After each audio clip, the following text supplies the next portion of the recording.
Welcome to Trisha Renee's Art Studio.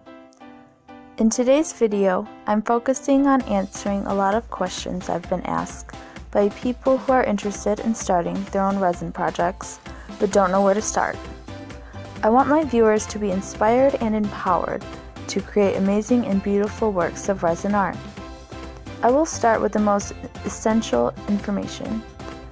Always be sure to measure accurately using equal parts of each liquid and then stir vigorously for at least 3 minutes. I cannot stress how important this is.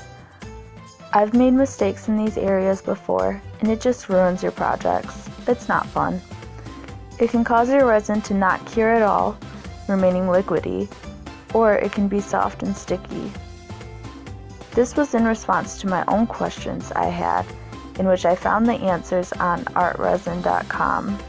The majority of the questions I received were based on the products that I use, like which brand of resin do I use, what brand of glitter, what type of molds, and how do I color them, etc.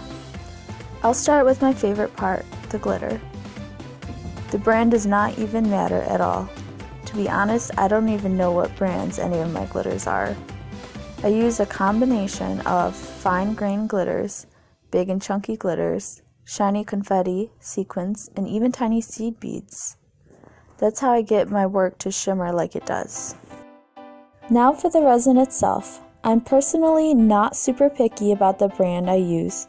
I just try to focus on the cheapest one I can find because resin is costly and I use so much of it. I've previously always used amazing Clear Cast Resin available at Joann's, Hobby Lobby's, and Michael's. It's usually cheapest at Hobby Lobby and Michael's. I always check online for coupons before shopping. I recently did a lot of research to find the cheapest but still high quality resin I could find. On Amazon, I was able to find a 2-gallon kit of resin with the brand name The Epoxy Resin Store. It costed me $80 and free shipping. It hasn't come in the mail yet, so I haven't gotten a chance to try it out. The only other thing I normally consider is whether or not, when the resin is fully cured, if it is FDA approved as food safe. And I only do this because I do make shot glasses with it. This batch didn't turn out because I either didn't stir enough or didn't measure it properly, or both. The flowered gem ones completely remained liquid and ended up needing to be dumped. The yellow ones were solidified, but too sticky. In this case, it could have been saved by adding more resin over it, but this set just didn't end up working out for me. And as for the molds, you will always need to get silicone molds.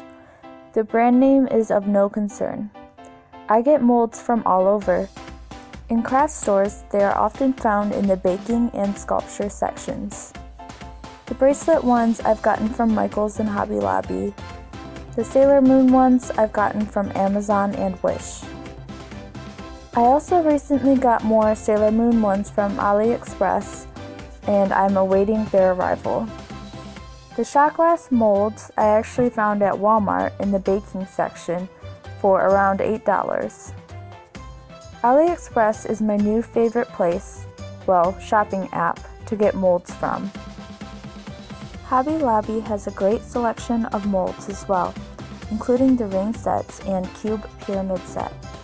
And don't worry, I will list these brand, store, and product names in the description.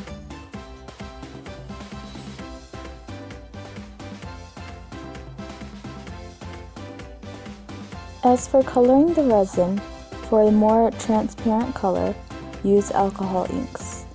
These can be found at craft stores, often in the scrapbooking aisles. I usually opt to use alcohol inks because I want the full depth of the glitter and other add-ins to be visible. And I would only add in a little bit of the alcohol ink at a time. For a more opaquely colored resin, add in fine art acrylic paint, a drop or two at a time. Only add a teeny tiny bit. Be sure you buy fine art acrylic paints, the type found in the fine art aisle of craft stores. not the craft paint bottles found in the crafting aisles. A poor quality paint could cause your resin not to cure properly.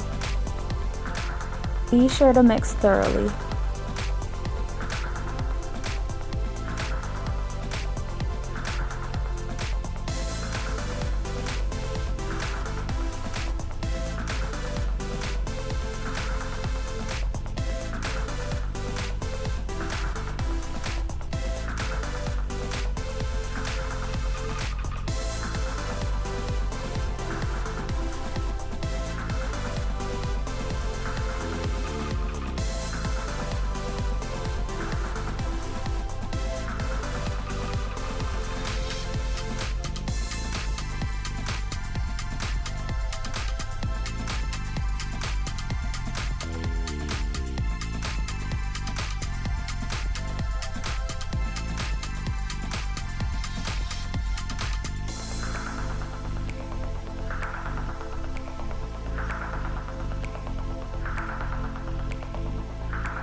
Another issue I've come across in my resin work is the resin not fully curing when it's poured into a super deep mold, one that is more than 2 inches deep.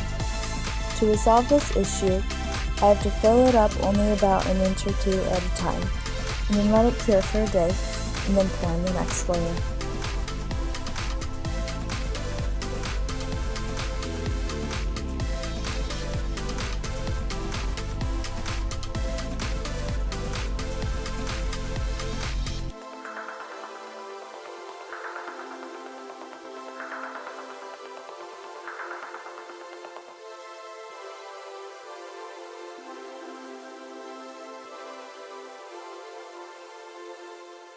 Craft popsicle sticks make the best disposable stirring sticks for resin, and it is double useful for scraping off excess resin off of the top of smaller molds. I use disposable cups, the regular size and the Dixie cup sizes, for measuring and mixing. You always want to use disposable products because resin just doesn't come out of anything. You could also purchase silicone pouring and measuring cups, which are yet another item which is currently in the mail on its way to my house. Gloves and disposable table coverings are also essential. As you can tell, working with resin gets messy.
I hope you enjoyed this video.